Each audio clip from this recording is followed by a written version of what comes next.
মমতা ব্যানার্জির কি সত্যিই কোনো সদিচ্ছা আছে আর.জি. কর হসপিটালে ঘটে যাওয়া ধর্ষিতার বিচারের জন্য?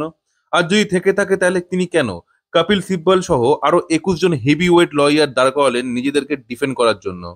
কপিল সিব্বল, যিনি প্রতি হিয়ারিং এর জন্য কমপক্ষে 1 কোটি টাকা নিয়ে থাকেন, বাকি 20 জন অ্যাডভোকেটের পিছনে না জানি কত কোটি টাকা খরচা করেছে আমাদের এই গভর্নমেন্ট নিজেদেরকে ডিফেন্ড করার জন্য। আর এই টাকাগুলো গেছে আমাদেরই পে করা ট্যাক্সের পয়সা থেকে। কেবলমাত্র আর.জি. কর নয়, প্রত্যেকবার মহিলাদের নির্যাতন ও ধর্ষণের ক্ষেত্রে উদাসীন মনোভাব দেখিয়েছে এই সরকার। তার কিছু ঘটনা আপনাদের সামনে তুলে ধরছি। বিস্তারিত জানতে আমাদের সঙ্গে ভিডিওটি শেষ পর্যন্ত দেখবেন। কিছুদিন আগে টিএমসি রাজ্যসভার মেম্বার সাগরিকা ঘোষ ওপেনলি বলে দিলেন ওয়েস্ট বেঙ্গল মেয়েদের জন্য সব থেকে সুরক্ষিত। There is a Bengal model of women's empowerment that should be emulated across India. Calcutta, the safest city for women 3 years in a row. বাস্তবে যা সম্পূর্ণ উল্টো।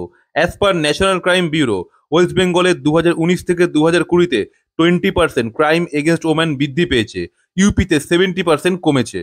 And the National Crime Records Bureau has listed West Bengal as the state that tops the list for crime against women. But Chief Minister Mamata Banerjee has once again decided to take the ostrich route, rubbishing the data completely. Sagarika ঘোষেরই এক TV শোতে Presidency কলেজের এক student, যার নাম তানিয়া ভরদ্বাজ, মহিলাদের নিরাপত্তা নিয়ে question করায় মমতা ব্যানার্জি কোনো কিছু না জেনেই মেয়েটিকে মাওয়িস্ট আর সিপিএম ক্যাডার বলে দেন। On the same topic from Tanya Bhardwaj. Can we get that question? Ma'am, I'm from Presidency College and you just spoke about goons and how you don't support them. Well, ma'am, the conduct of certain people like Mr. Madan Mitra and Aurabul Islam, they have left a bad taste in the mouth for most of us.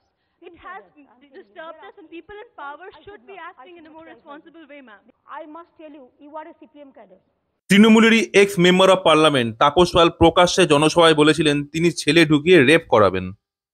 একটা যদি কোন বিরোধী আজকে তৃণমূলের কোন মেয়ে, কোন বাপ, কোন বাচ্চার গায়ে হাত দেয়, তাদের পুষ্টিকামী চাটা করে চলে যাব। আমার ছেলেকে ঢুকে দেবো, রেপ করে চলে যাবো। ওয়েস্ট বেঙ্গলের চোপড়াতে তৃণমূলের তাইজুল ইসলাম, যাকে জেসিবি নামে সবাই চেনে, এক মহিলাকে লাঠি দিয়ে পেটাচ্ছেন। তিনি নাকি সেখানে এরকম ভাবে বিচার করেন। আর সেখানকার তৃণমূল বিধায়ক হামিদুর রহমান তার জন্য সাফাই দিয়ে বলেন, মুসলিম কাস্টের সামাজিক আচার বিচার হয়ে থাকে, কিন্তু বিচারটা যেইভাবে হওয়ার কথা ছিল তা না হয়ে বিচারটা বেশি বেশি হয়ে গেছে। এটা নিয়ে আমরাও ওখানকার গ্রামবাসীকে বকাবকি করছি, বা আইনি যা ব্যবস্থা হয় সেটা করবে। উনি হয়তো ভুলে গেছেন ভারত ধর্মনিরপেক্ষ দেশ, আর বিচার দেওয়ার ক্ষমতা একমাত্র মহামান্য আদালতের। 2012 পার্কস্ট্রিট কেস, যেখানে কোনো তত্ত্ব না জেনেই মমতা ব্যানার্জি প্রেসকে বলে দেন সব দোষী ভিকটিমের, এবং তিনি এটাও বলেন এই পার্কস্ট্রিট ঘটনাটি একটি স্ক্রিপ্টেড ঘটনা। পরে ক্যালকাটা হাইকোর্ট 2 অপরাধীকে যাবজ্জীবন কারাদণ্ডে সাজা দেয়। Some breaking news. This is regarding the Kolkata Park Street rape case. The verdict is out. This is the verdict by the Sessions Court. All the 5 accused have been found guilty. So breaking story that is coming in there in the Kolkata Park Street rape case. All the 5 have been accused. All 5 accused, in fact, have now been termed guilty by the Sessions Court. This is, of course, a huge relief for the family members. এরপর 2013 Kamduni case, যেখানে মমতা ব্যানার্জির সামনে local মহিলারা protest শুরু করে, তখন মমতা ব্যানার্জি বলে দিলেন যারা প্রোটেস্ট করছিল তারা সবাই সিপিএম এর লোক। কিছুদিন পর 14 বছরের এক মেয়ের রেপ কেস নিয়ে তিনি বলেন মেয়েটির ধর্ষকের সাথে আগে রিলেশন ছিল এবং মেয়েটি প্রেগনেন্ট ছিল। রেপের মতো সেন্সিটিভ ইস্যুতে মমতা ব্যানার্জি প্রত্যেকবারই ইরেসপন্সিবল অ্যান্সার দিয়েছে। রেপ ভারতবর্ষের সব জায়গাতেই ঘটছে, প্রশ্ন একটাই, সেখানকার গভর্নমেন্ট এই জিনিসটাকে কতটা সিরিয়াসলি দমন করছে। আর যেখানে আমাদের মুখ্যমন্ত্রী একজন মহিলা, সেখানে মহিলাদের সুরক্ষার কথা তার বেশি করে গুরুত্ব দেওয়া উচিত। তা না করে পার্কস্ট্রিটকে সাজানো ঘটনা, কামধুনিতে বিচার চাওয়া লোকগুলি সিপিএম এর লোক, 14 বছরের যে মেয়েটি সে ধর্ষকের বন্ধু, এবং রিসেন্টলি আর.জি. করে ঘটে যাওয়া হামলায় রাম বামের যোগ বলেছেন। রেপের মতো ঘটনাকে তিনি আইদার পলিটিক্যাল বানিয়েছেন অথবা ডিরেক্টলি ভিকটিমকেই দোষারোপ করেছেন। এবার আসি আমাদের আর.জি. কর কাণ্ডে। আর.জি. কর কাণ্ডে যারা প্রতিবাদ করে সোশ্যাল মিডিয়াতে পোস্ট করেছে, কলকাতা পুলিশ তার মধ্যে একজনকে অলরেডি গ্রেফতার করেছে, 280 জনকে লিগ্যাল নোটিশ পাঠিয়েছে। পুলিশের বক্তব্য হলো এরা কিছু না জেনেই সোশ্যাল মিডিয়াতে পোস্ট করেছে।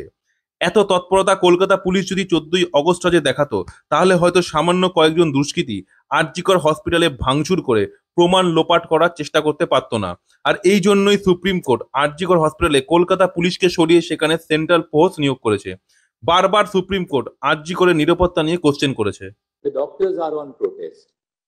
A group of persons, a mob assembles at the hospital. The hospital is invaded and the critical facilities are damaged in the morning or whenever the mob enters. What was the police doing? আরজি করের principal Sandeep Ghosh তিলোত্তমার মৃত্যুর পর বয়ান দেন, মেয়েটি seminar রুমে এত রাতে কি করছিল, মানে এইখানেও সেই ভিকটিমের দিকেই আঙুল তোলার চেষ্টা করা হয়েছে। সন্দীপ ঘোষ আরজি কর থেকে রিজাইন দেওয়ার সাথে সাথে মমতা ব্যানার্জি গভর্নমেন্ট তাকে 8 ঘন্টার মধ্যে ন্যাশনাল মেডিকেল কলেজের প্রিন্সিপাল বানিয়ে দেন। সন্দীপ ঘোষ এতটাই প্রভাবশালী ছিলেন যে অনেক ক্ষেত্রে আরজি করে তার মাফিয়া রাজ চলতো। পয়সার বিনিময়ে ছাত্রদের পাস করানো, মৃতদেহ পাচার, অর্গান ট্রাফিকিং এর কেস ওঠে তার নামে। এমন নয় যে তিলোত্তমার মৃত্যুর পরে এসব কেস সামনে আসে। আজ থেকে কয়েক বছর আগে আরজি করের ex deputy super Akhtar Ali Sandip ঘোষের করাপশনের এগেনস্টে বারবার পশ্চিমবঙ্গের স্বাস্থ্য ভবন ও পশ্চিমবঙ্গের মুখ্যমন্ত্রী মমতা ব্যানার্জিকে চিঠি দেন, কিন্তু কেউই তার কর্ণপাত করেননি। এই আক্তার আলী আরজিকর মেডিকেল কলেজ হাসপাতালের প্রাক্তন ডেপুটি সুপার, যিনি সদ্য প্রাক্তন অধ্যক্ষ সন্দীপ ঘোষের বিরুদ্ধে দুর্নীতির অভিযোগ নিয়ে দীর্ঘদিন ধরে সরব। তা রুখতে বারবার অভিযোগ জানিয়েছেন, তার খেসারতও দিতে হয়েছে। এই আক্তার আলীর পিটিশনের উপর ভিত্তি করেই ক্যালকাটা হাইকোর্ট এই অভিযোগে তল্লাশির ভার দেন সিবিআইকে। কম সময় আরজিকর হাসপাতালের দুর্নীতির অভিযোগ নিয়ে কলকাতা হাইকোর্টের দ্বারস্থ হয়েছিলেন আরেক আক্তার আলী, আর এই মামলাতেই সিবিআই তদন্তের নির্দেশ দিল আদালত। আরজি করে এরকম আনন্যাচারাল ডেথ এই প্রথমবার ঘটেনি। এর আগেও 2001 সালে আরজি কর মেডিকেল কলেজের এক স্টুডেন্ট যার নাম সৌমিত্র বিশ্বাস was found hanging in his hostel room. Times of ইন্ডিয়ার রিপোর্ট অনুযায়ী সৌমিত্র বিশ্বাস আরজি কর হসপিটালে চলা সেক্স স্ক্যান্ডেল এবং প্রস্টিটিউশনের সব তথ্য জেনে গিয়েছিলেন। 2003 সালে আরজি করের house staff Arijit Dutta suicide করেন। এরপর আরজি করের এক প্রফেসর 2016 সালে নিজের ঘরে সুইসাইড করে এবং তার ডিকম্পোজ বডি উদ্ধার করা হয়। 2020 সালে আরজি করের এক জুনিয়র ডাক্তার এমার্জেন্সির বিল্ডিং এর উপর থেকে ঝাঁপ দিয়ে সুইসাইড করে, যার নাম ছিল পৌলমী সাহা। তিনি সেকেন্ড ইয়ার পিজি স্টুডেন্ট ছিলেন। 2023 সালে আরজি কর মেডিকেল কলেজের ড্রাগ ওভারডোজের জন্য এক ট্রেনি ডক্টরের মৃত্যু ঘটে, যা টালা থানায় রেজিস্টার আছে, কিন্তু কোনোবারই এই সকল আনন্যাচারাল ডেথের কোনো ইনভেস্টিগেশন সরকার করায়নি। ভিডিওতে আগেও বলেছি, ধর্ষণের মতো ঘৃণ কাজ ভারতবর্ষের যে কোনো রাজ্যে হচ্ছে।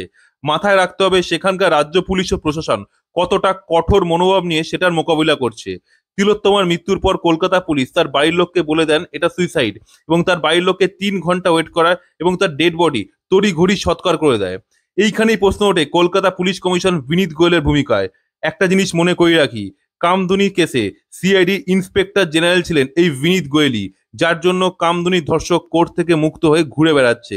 ইভেন আরজি কর কেসেও কলকাতা পুলিশের ভূমিকার কড়া ভাষায় নিন্দা করেছে supreme court. What was the principal doing? Why did he not, why was this kind of inaction on the part, first an attempt to pass this off as a suicide instead of a murder? I'm sorry, Mother, that's not correct. Not recording, not registering an FIR till late in the evening. Third, the body itself is handed over to the parents sometime in the evening for cremation.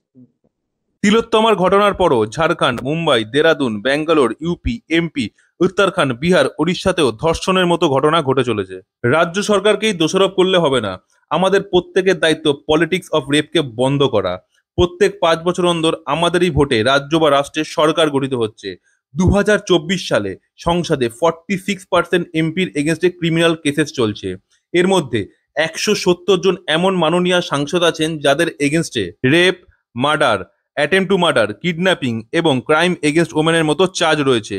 Congress, BJP, TMC, DMK, Samajwadi party, RJD সব পার্টির MP এই 170 জনের মধ্যে রয়েছে।